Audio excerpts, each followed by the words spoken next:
Muy buenos días, buen comienzo de semana para todos. Bienvenidos a Entrevista 930 aquí en Radio Montecarlo. Hoy vamos a hablar de educación en campaña electoral.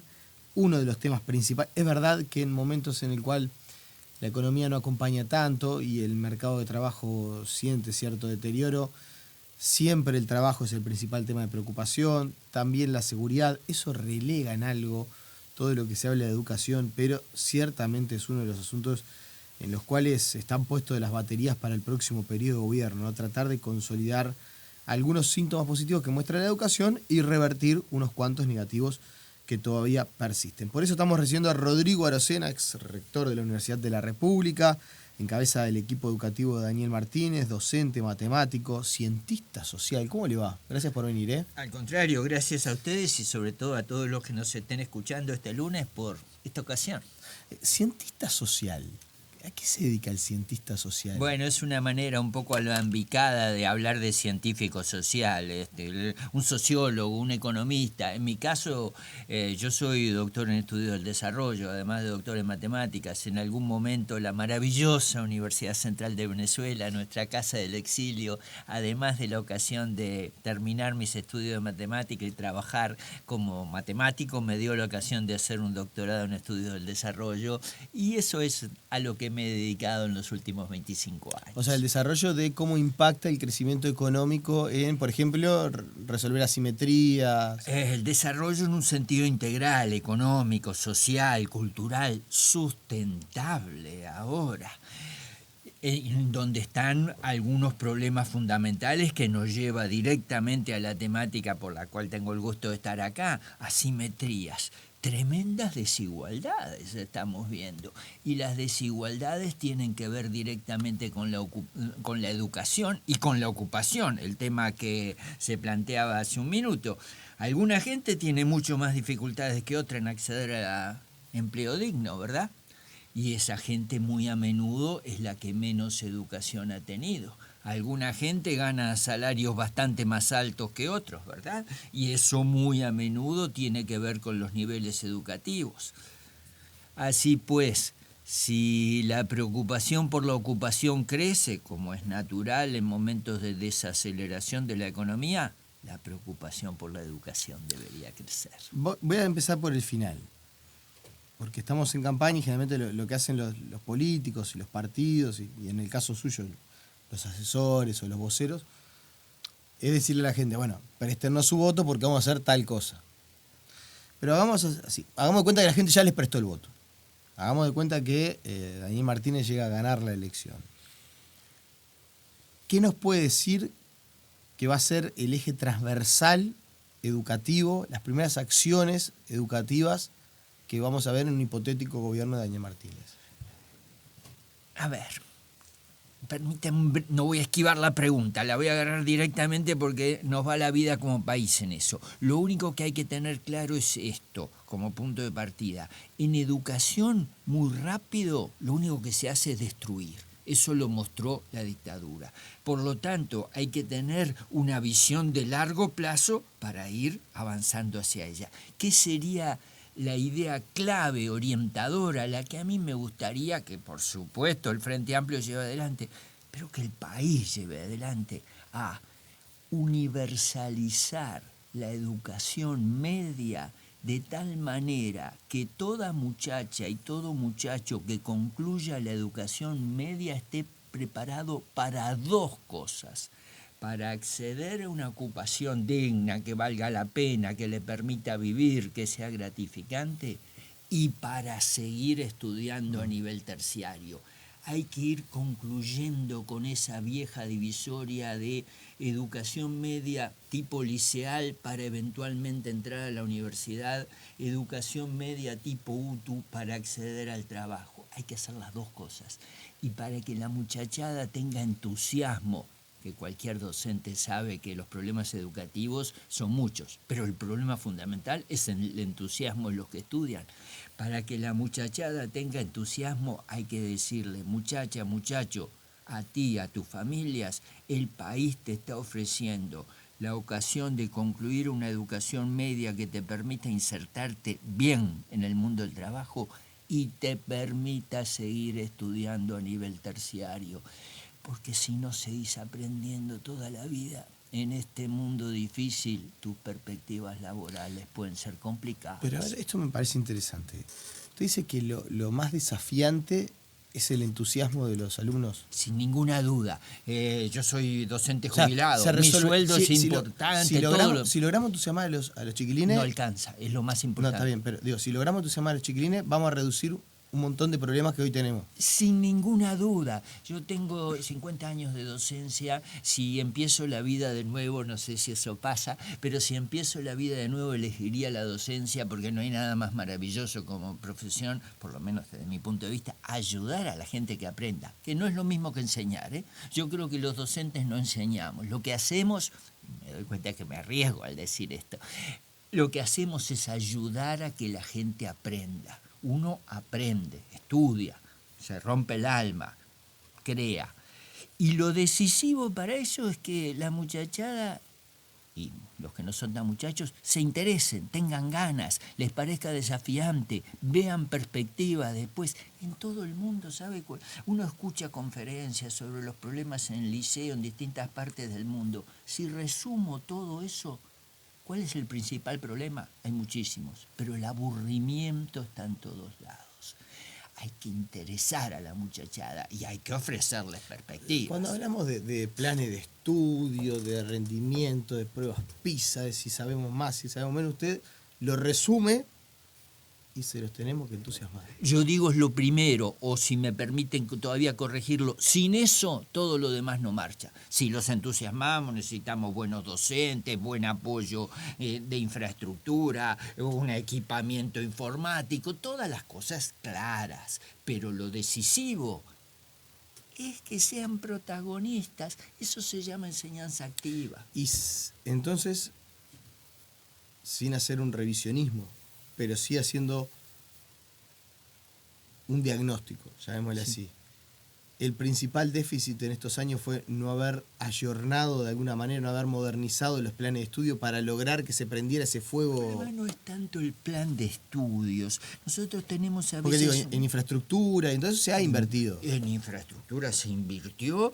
El país tiene la cantidad de gente estudiando más grande de su historia. Tiene 1 millón de estudiantes, grosso modo.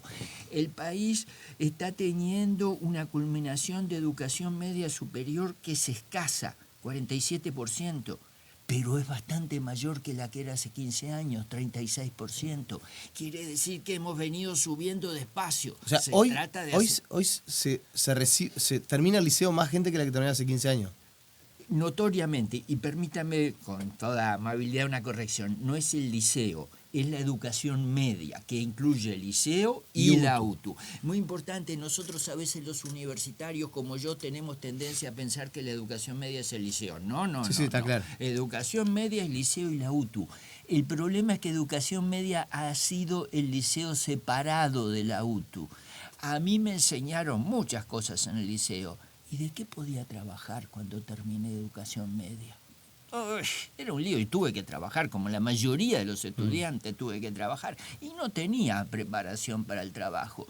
A la inversa, mis compañeros de escuela que habían ido a la UTU tenían preparación para el trabajo, pero cuando terminaron la UTU, pero no para seguir quiero volver estudiando. al punto ese que me parece central, porque creo que nadie, vote o no vote del Frente Amplio, acompañe lo que se haya hecho o no lo acompañe, haga el diagnóstico que haga acerca de la educación estos últimos 15 años, puede dejar de reconocer que hay más inversión en dinero, que se ha mejorado en alguna infraestructura, que los docentes trabajan en mejores condiciones, cobran mejores salarios y tienen menos alumnos. Es decir, toda esa base, sin mejorar eso, uno no sabe si eventualmente se podría haber mejorado, más o menos, pero sin eso seguro no se iba a poder mejorar la educación.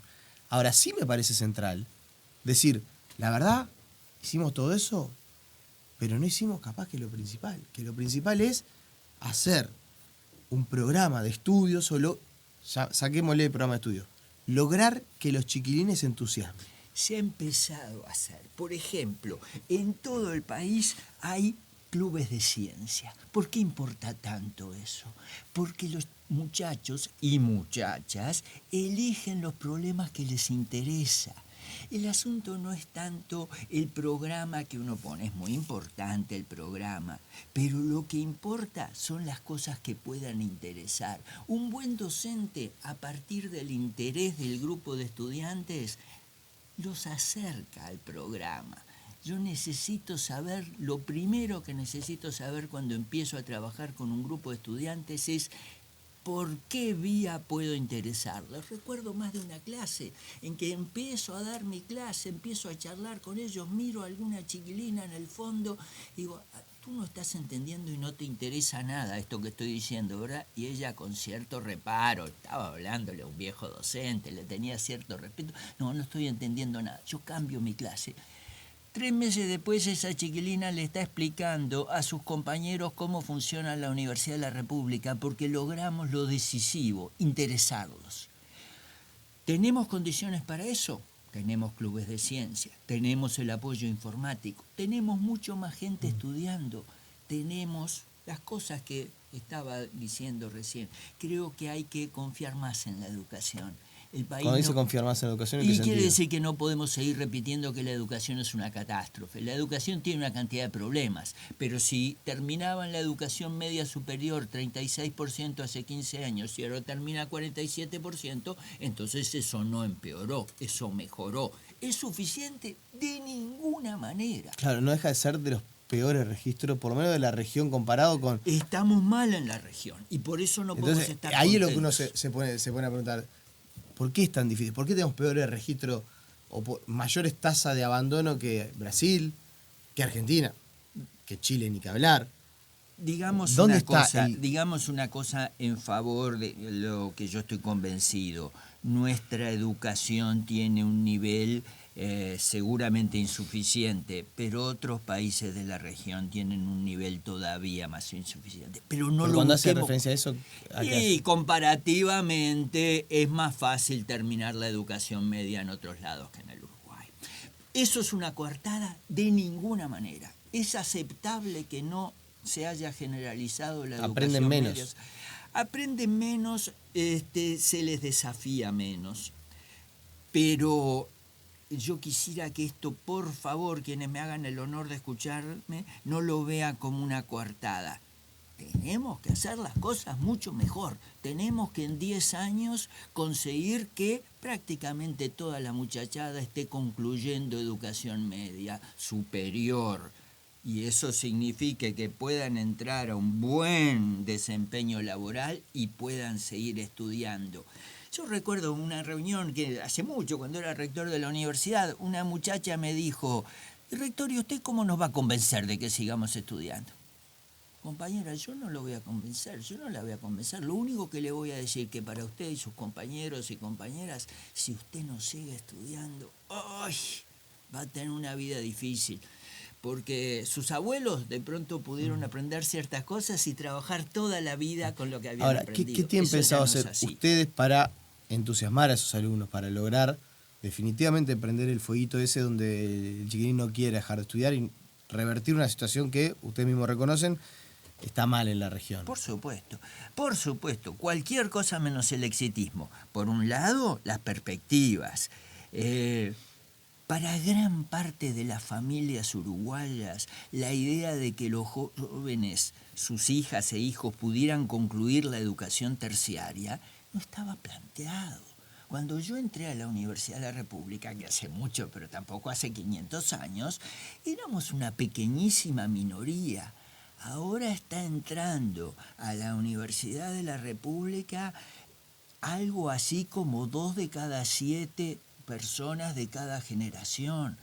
La graduación en las universidades privadas, en la Universidad de la República, en el sistema de formación docente ha crecido rápidamente. Hay que convencer a las familias, y eso es parte de la respuesta, cómo interesar a la gente. Interesarlo porque el país le está dando oportunidad cada vez más de concluir la educación terciaria, pero también haciendo más interesante la educación, que es a donde creo apuntaba la pregunta. Por ejemplo, uno tiene que enseñar por disciplinas, matemáticas, botánica, por supuesto, pero sobre todo hay que enseñar por problemas. Eso atrae enormemente a los estudiantes. Yo soy viejo docente universitario, no conozco directamente la enseñanza media, que es más difícil que enseñar a nivel universitario. Pero, por ejemplo, en la universidad, cuando hicimos el programa de apoyo a la investigación estudiantil, es decir, que los estudiantes resolvieran problemas, el entusiasmo, la creatividad y los aportes, como cabía esperar, afloraron. Claro, pero por ejemplo, hay gente que trato de bajar un poco a tierra el concepto. Hay gente que dice, no, quizá lo que tenemos que hacer es extender la primaria, que no sea, que primaria absorba el ciclo básico educativo de enseñanza media. Hay quienes dicen, bueno, no, en realidad hay que reformar el plan de estudios de enseñanza media para que sean menos materias, sea de alguna manera un liceo de tiempo completo, extendido con otro tipo de actividades.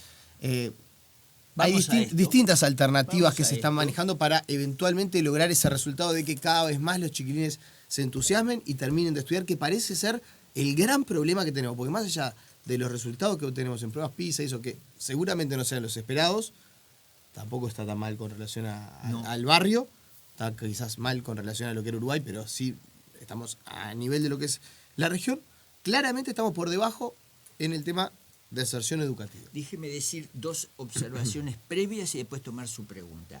En primer lugar, con respecto a las pruebas, grosso modo el nivel educativo a nivel de enseñanza media, que es lo que está captando nuestra atención hoy, no ha bajado. Cuando usted incorpora mucho más gente, cabía esperar que el nivel bajara y no bajó. O sea, pequeño activo. En segundo lugar, desde hace 4 años, toda muchacha y todo muchacho que termina la educación primaria tiene un sistema de seguimiento individualizado, no es poca cosa. ¿Por qué dejó usted? ¿Porque se enfermó su familia? Etcétera. Programa de becas. Ahora vayamos a la médula del asunto. Está claro que no puede ser que un niño a los 11 años tenga una maestra o un maestro y ese mismo niño o niña a los 12 años tenga 10 docentes. Ese salto no puede ser. Ya se está empezando a buscar mecanismos de acompañamiento para ambos lados. Que vayan docentes de la enseñanza media a la primaria para irlos preparando a los muchachos y que cuando lleguen a la enseñanza media, bueno, haya un docente, una o un docente que de alguna manera acompañe al colectivo. Usted no puede llegar y encontrarse con que su docente es docente de geografía o docente de matemática, pero usted tiene problemas generales. ¿Con quién habla? Y además, para que uno se interese, hay que buscar que el docente de geografía y el de historia y algún otro trabajen juntos en un mismo problema. ¿Qué pasaba? ¿Pero por qué vía? ¿Cómo lo va a hacer eso? ¿Cómo lo piensan hacer? Bueno, ya ahí, hace un ratito nos pusimos de acuerdo en que la primera cuestión es el entusiasmo de los estudiantes. La segunda cuestión es el entusiasmo de los docentes. Los docentes han visto mejorado, no todo lo necesario, pero mejorado su nivel salarial. Hay que redignificar la carrera docente. Hay que hacerle sentir a los docentes que eso no es un lugar donde van a estar toda la vida haciendo lo mismo. Y esto tiene que ver con otra de las cosas, espero que sea una de las medidas que impulsemos con más energía, que es la formación universitaria de los docentes. Que los docentes de todo el sistema sientan que van a seguir aprendiendo siempre, que van a tener el reconocimiento universitario, que van a poder, por consiguiente, tener una dignificación profesional. Y que en esa formación permanente los van a poner en contacto. Y lo que pasa es que no se la van a votar en el Parlamento. Cogobernada no se la van a votar en el Parlamento. De acuerdo. La Universidad de la Educación con cogobierno no va a salir. No, porque si en este escenario con mayoría parlamentaria no salió, pues se necesita una mayoría especial. Yo no puedo dejar de hacer, aunque soy mucho más un docente que un militante político, una observación. El Parlamento votó autonomía y cogobierno para la Universidad Tecnológica. ¿Por qué no lo vota para la Universidad de la Educación? embromado, ¿no? Si usted está realmente en contra del cogobierno, que yo creo que es un error, pero estar en contra, pero en fin, le dio en la ley de creación de la UTEC autonomía y cogobierno a la UTEC. ¿Por qué no se lo dan a la Universidad de Educación? Pero en fin, supongamos que se mantienen, de pronto convencemos, pero pongámonos en el peor de los escenarios, el que usted dice, no se consigue. ¿No podemos ir trabajando juntos todas las instituciones del Sistema Nacional de Educación Terciaria Pública? La Universidad de la República y ANEP no pueden ir trabajando juntos. Hemos ofrecido muchas carreras conjuntas. No podemos ofrecer formaciones de grado y posgrado mucho más de las que ya tenemos. Iríamos acercando. ¿Sale plata eso? Sale plata eso, naturalmente que sale plata, pero... Porque mire que le van a decir que usted en este periodo de gobierno había, bueno, de la tasa de egreso ni que hablar, porque se había pensado llegar al 75% y usted mismo lo mencionaba. Yo creo que es un error comprometer tasas de egreso, por eso hablamos. ¿Fue un error lo del 75%? Yo creo que es un error comprometer tasas de egreso porque hay muchos factores que uno no controla. Yo creo que hay que proponerse la meta de universalizar. José Pedro Varela... pero ustedes se están comprometiendo, están diciendo tasa de egreso del 100% para el 2030. No. Estamos diciendo un plan 2020-2030 que apunte a universalizar. Cuidado. José Pedro Varela trabajó en la década de 1870. Universalizar la educación primaria tardó mucho tiempo, pero el objetivo estaba claro: avanzar hacia la universalización de la educación primaria. En eso trabajó Varela, en eso trabajó Valle de Ordóñez, en eso trabajó el Uruguay. Entonces tenemos que proponernos universalizar la educación media, pero cambiándola, porque si no, no vamos a contagiar el entusiasmo de la muchachada. Lo que pasa es que la gente dice, me prometieron para este periodo de gobierno llegar a la tasa de egreso al 75% y por las tapas no se llega ni al 50%. Me prometieron tender al 6% para el PBI para la educación, que en realidad al principio era comprometer un 6% del PBI para la educación. Después, bueno, en una discusión interna, Astori logró que se pusiera tender al 6%. Y si bien se ha incrementado, estamos un poco por encima del 5. 5,2. Si no me falla la memoria de los números finos, pero creo que era el 5,2. Sí. Y el crecimiento no se acercó ni siquiera al 6%. No, pasamos de haber llegado en el periodo anterior a 4,5 y algo a 5,2. Es cierto, hay que hacer un esfuerzo mucho más grande, hay que racionalizar los gastos educativos, hay que hacer prioridades fundamentales. Ayer Daniel Martínez y su equipo presentaron su programa en economía, tema del cual yo sé poco, por cierto, pero los especialistas... Pero sabe mucho matemática.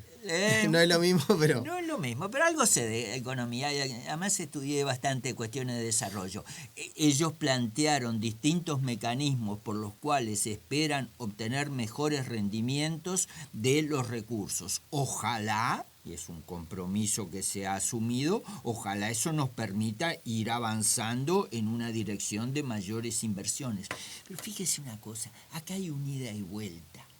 Como viejo docente yo lo siento así. Nosotros necesitamos conseguir un apoyo cada vez más grande de la población, porque para que la gente esté dispuesta a exigir, no solo los docentes, toda la gente, mayor inversión en educación, tiene que ver cómo eso influye en la vida cotidiana.